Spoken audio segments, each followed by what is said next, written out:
So hello everyone, कैसे हैं आप सभी लोग। आज का जो ये वीडियो है it is the fourth lecture of CEE PYQ series of mathematics itself. तो चलते हैं नेक्स्ट सवाल की तरफ। नेक्स्ट सवाल है हमारे पास, if the length of the major axis of an ellipse is k times the length of the minor axis then the eccentricity of the ellipse is. Option है आपके पास √k² - 1/k, k² - 1/k², 1 - 1/k और √1 - k² तो pause करें इस video को and try to solve the question. इसका answer जो है वो है √k² - 1/k। तो चलते हैं इसके फुल सोल्यूशन की तरफ। सबसे पहली बात आपको ये जाननी होगी, सपोज़ ये जो है ये एक एलिप्स है, तो ये एक्सिस जो कहलाता है ये होता है हमारा पास major axis of this ellipse, और ये जो एक्सिस है ये होता है क्या, ये होता है माइनर एक्सिस। और यहाँ पर दो फोकाई होते हैं, फोकाई यानी कि this two are focus. Ellipse का डिफिनेशन ही कुछ इस प्रकार होता है कि अगर हम ये फोकस से, सपोज ये एक पॉइंट है ऑन द एलिप्स, तो इसको जॉइन करने वाला और इसको जॉइन करने वाला ये जो लाइन है या फिर जो लाइन सेगमेंट है, ये दोनों को प्लस करें और दूसरा कोई पॉइंट लें सपोज़ यहाँ पे, तो ये लाइन सेगमेंट और ये लाइन सेगमेंट को प्लस करें तो ये दोनों का मैग्नीट्यूड जो है वो इक्वल होता है। यानी कि आप एलिप्स पर कोई भी पॉइंट लें तो उस पॉइंट को जॉइन करने वाली फोकस से दूरी का समेसन हमेशा इक्वल होता है। ये जो है हमारे पास माइनर एक्सिस था। और सेकंड आपको ये जाननी हो कि इसेंट्रिसिटी क्या होता है। इसेंट्रिसिटी जिसको हम डिनोट करते हैं by C, E, it is nothing but C divided by A. ये सी जो है ये फोकल लेंथ है, जो मैंने आपको बताया ये दोनों फोकाई हैं, इसका डिस्टेंस जो होता है वो सी होता है, यानी कि दिस इज फोकल लेंथ। और ये जो ए है ये होता है सेमी मेजर एक्सिस। कोई भी एलिप्स में ये जो मेजर एक्सिस होता है इसका हाफ पार्ट होता है semi major axis which is denoted by a. Suppose ये जो है एलिप्स ऐसा होता, यहाँ पर मेजर एक्सिस ये हो जाता है और इसका हाफ ऑफ मैग्नीट्यूड जो होता वो होता है A which is this one itself. तो क्वेश्चन में हमको ये दिया गया है कि length of the semi major axis is k times the length of the minor axis, यानी कि आई एम सॉरी, क्वेश्चन में ये दिया गया था कि length of the major axis of this ellipse is equals to k times the length of the minor axis. यानी कि यहाँ पर सेमी मेजर या सेमी माइनर एक्सिस का बात नहीं हुआ, डायरेक्टली द मेजर एक्सिस और द माइनर एक्सिस का बात हुआ। तो बात तो आखिर वही पड़ गया, क्योंकि क्वेश्चन में हमको ये दिया गया है कि लेंथ ऑफ, सपोज ये जो है ये टोटल हमारे पास है A, this A is equals to suppose 2a, क्योंकि इसको हम a पकड़े हैं ना, semi major axis is equals to a। तो this is suppose this length is a and this half length is suppose b। तो आज पर question the length of the major axis यानी कि 2a, ये a है तो ये टोटल क्या होगा 2 होगा। 2a is equals to k times the length of the minor axis. Minor axis यानी ये हाफ पार्ट जो है इसको मैंने b पकड़ा, तो ये टोटल पार्ट क्या होगा, टोटल पार्ट होगा 2 टाइम्स ऑफ b। यहाँ पर तो इक्वेशन ऑफ एलिप्स लिखना तो भूल ही गए। इक्वेशन ऑफ एलिप्स ये होता है x² divided by a² plus y² divided by b² is equals to 1। यहाँ पर जो है a is greater than b। इसका मतलब ये है कि x के नीचे सेमी मेजर एक्सिस का स्क्वायर होगा और y² के नीचे सेमी माइनर एक्सिस का स्क्वायर होगा। ये होता है हमारे पास इक्वेशन ऑफ द एलिप्स। ठीक है, तो इसको यूज़ करके हम आंसर निकालने वाले हैं, जो कि हमको क्या पूछा गया था question, find the eccentricity of the ellipse. Condition हमारे पास ये है इन द क्वेश्चन, इसको यूज़ करके हम फर्दर प्रोसीड करते हैं। तो हमारे पास कंडीशन क्या था, 2a is equals to k times 2b। तो यहाँ से 2 और 2 कट करें तो क्या आता है हमारे पास a is equals to k times b। दोनों तरफ अगर हम स्क्वायर ले लें तो हमें क्या मिलेगा, ए स्क्वायर इज इक्वल्स टू के स्क्वायर बी स्क्वायर। मैंने स्क्वायर क्यों लिया, क्योंकि आप यहाँ देखो इसेंट्रिसिटी मैंने क्या बताया था, eccentricity is equals to C by A, यानी कि focal length divided by the length of the semi major axis.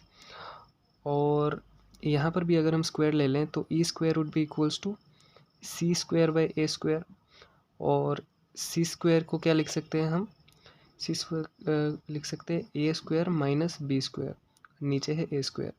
ये कहाँ से आया, इसको आप सिंपली वो जो एलिप्स का डायग्राम बनाया था उसमें सिंपली पाइथागोरस थ्योरम लगा सकते हैं, क्योंकि आप ज्वाइन करेंगे तो यहाँ पर 90 डिग्री फॉर्म हो रहा है।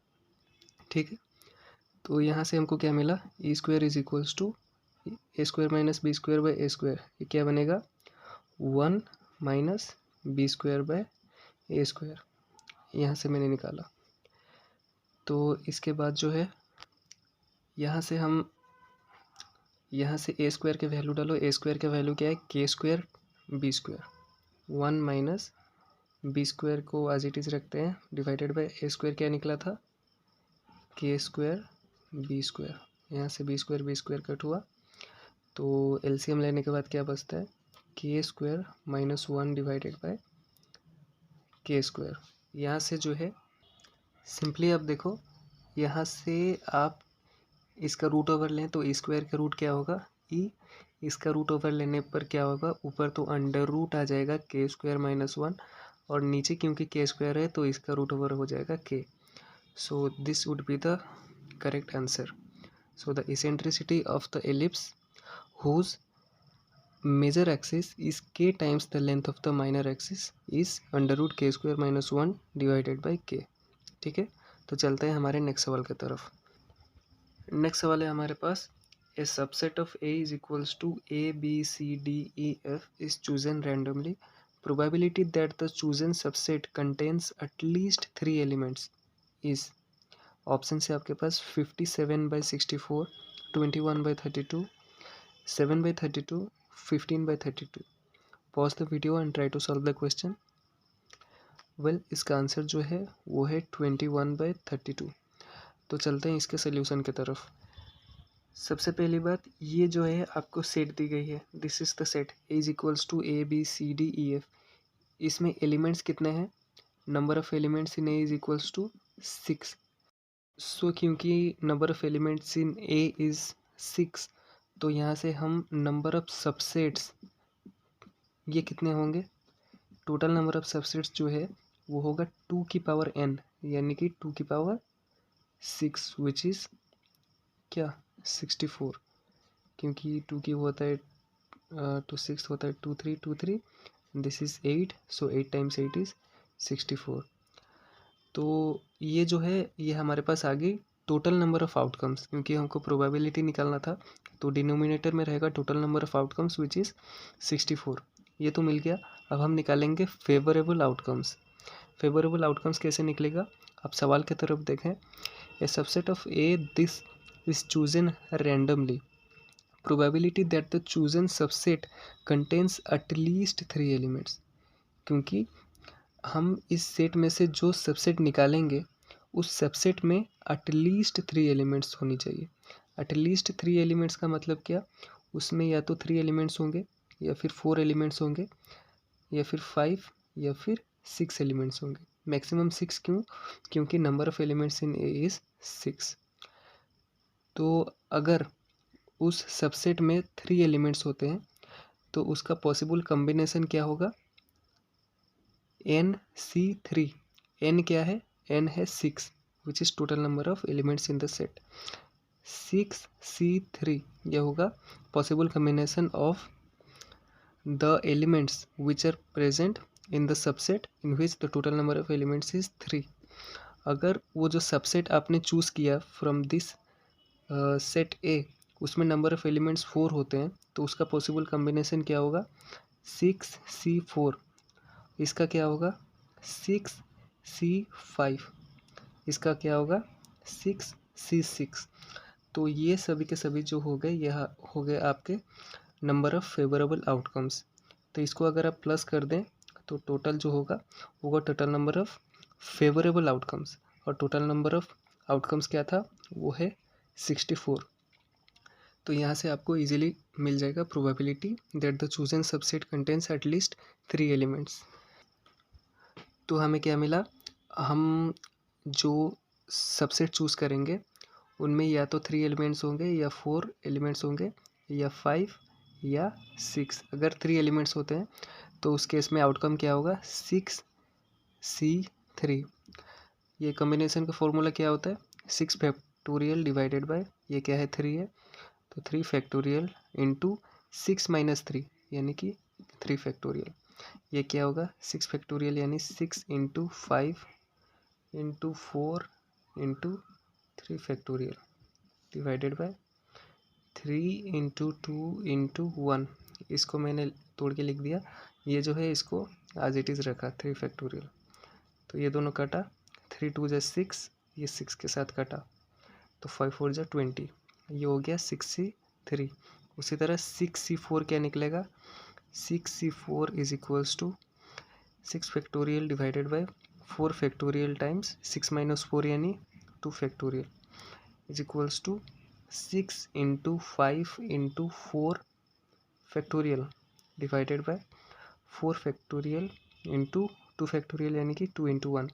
ये दोनों में से जो मैक्सिमम होता है आप ऊपर वाले को ब्रेक करें तो वहीं पर स्टॉप हो जाएंगे, क्योंकि कैलकुलेशन ईजी होता है इसके बाद। तो ये 4 फैक्टोरियल कट गया, 2 3s आर 6, 5 3s आर 15। उसी तरह से 6C5 ये क्या निकलेगा, 6 factorial divided bye 5 factorial into 1 factorial. ये तो आपको दिख ही रहा है कि ये 6 होगा। अगर आप सॉल्व करें 6 into 5 factorial divided by 5 factorial is equals to 6। 6C6 NCN क्या होता है, NCN होता है 1। इसमें आपको सॉल्व करने की ज़रूरत नहीं। टोटल क्या आ रहा है, total number of favourable outcome, number of favourable outcomes is equals to क्या, 20 प्लस 15 35 प्लस 6 41 41 प्लस 1 42। और टोटल नंबर ऑफ आउटकम्स क्या थे, टोटल नंबर ऑफ आउटकम्स थे 2 की पावर n, 2 की पावर n यानी 2 की पावर 6 यानी कि 64। यहाँ से प्रोबेबिलिटी क्या निकलेगा, प्रोबेबिलिटी निकलेगा 42 डिवाइडेड बाय 64। 2 से काटो, 2 2 जा 2 1 जा 2 3 जा 2 2 जा यानी कि 21/32 इज़ द रिक्वायर्ड आंसर। तो यही था इसका सोल्यूशन। चलते हैं हमारे नेक्स्ट सवाल की तरफ। नेक्स्ट सवाल है हमारे पास, बाय द वे ये सभी के सभी क्वेश्चंस जो थे ये CEE 2022 के सवाल थे। तो total number of 5 digit numbers in which only and all the 4 digits 2 4 6 8 appear is 60 240 480 625। आप लैंग्वेज से कंफ्यूज मत होइएगा, आपको सिंपली एक 5 डिजिट नंबर फॉर्म करना है using 2 4 6 8। All the possible arrangement जो है ये आपसे पूछ रहा है। तो पॉज करें इस वीडियो को and try to solve the question. Well इसका आंसर जो है वो 60 है। तो देखते हैं इसका सोल्यूशन को। तो हमें एक 5 डिजिट नंबर फॉर्म करना है। तो सपोज हम फॉर्म करते हैं 2 4 6 8। तो ये क्योंकि हमारे पास गिवन नंबर ऑफ डिजिट्स जो हैं वो 4 है और हमको 5 डिजिट नंबर बनाना है। तो इसके बाद जो आएगा वो इन्हीं में से कोई होगा, या तो 2 होगा या फिर 4 या 6 या 8 होगा। ऑल द पॉसिबल अरेंजमेंट्स जो है वो हमको निकालनी है। सपोज़ 2 4 6 8 इसको मैं लिखता हूँ ABCD। ऐसा नहीं है कि A is equals to 2 B equals to 4। ABCD कोई भी रैंडम डिजिट्स हो सकती है फ्रॉम दिस 4 डिजिट्स। तो इसके बाद जो है सपोज़ A आता है, A जो है कोई भी रैंडम हो सकता है 2 4 6 8 कोई भी। तो यहाँ से ऑल द पॉसिबल अरेंजमेंट क्या होगा, अरेंजमेंट यानी कि परम्यूटेशन।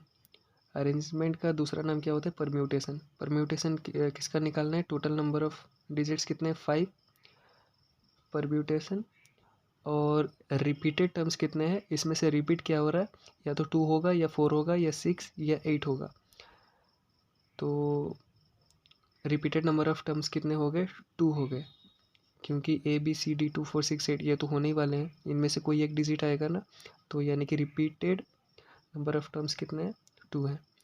तो 5p2 परम्यूटेशन का फॉर्मूला क्या होता है, 5 फैक्टोरियल डिवाइडेड बाय सिंपली जो रिपीटेड नंबर ऑफ टर्म्स यानी कि 2 फैक्टोरियल। तो ये क्या होगा आपके पास 5 फैक्टोरियल यानी कि 5 into 4 into 3 into 2 factorial divided by 2 factorial. ये तो कट गया, क्या बचा आपके पास 5 4 जो 20 इंटू 3 60। इससे जो है आपको कंफ्यूज नहीं होना है, आपको सिंपली एक 5 डिजिट नंबर बताना था। तो आपने फॉर्मूला लगाया 5 factorial divided by number of repeated terms कितने होंगे। अब देखो क्योंकि एक 4 नंबर ऑफ डिजिट जो है वो 4 है और आपको 5 डिजिट बनाना है, तो इसके बाद या फिर इसके बीच में या फिर इसके पहले कहीं भी कोई नंबर आएगा तो नंबर ऑफ रिपीटेड डिजिट्स कितने हो जाएंगे, 2 हो जाएंगे। परम्यूटेशन का फॉर्मूला ही होता है कि 5 फैक्टोरियल हो गया, उसके नीचे जो है नंबर ऑफ रिपीटेड टर्म्स यानी कि 2 फैक्टोरियल। फॉर्मूला लगाने पर आपका आ गया 60, यानी कि नंबर ऑफ पॉसिबल अरेंजमेंट्स जिसको आप लिख सकते हैं, जैसे कि 2 4 6 8 है, एक पॉसिबल अरेंजमेंट हो गया 2 2 6 8 4। उसके बाद जो ये 2 को अब सपोज यहाँ लिखते हैं 2 6 2 8 4, ये एक पॉसिबल अरेंजमेंट हो गया, एक पॉसिबल अरेंजमेंट हो गया। इसी तरह से जो है total number of 60 possible arrangements आप लिख सकते हैं यूजिंग दिस गिवन डाटा। तो यही था इस सवाल में और यही था आज के इस वीडियो में। मिलते हैं नेक्स्ट वीडियो में with newer previous year questions of CEE itself of the mathematics domain. तो मिलते हैं नेक्स्ट वीडियो में, टिल देन टेक केयर।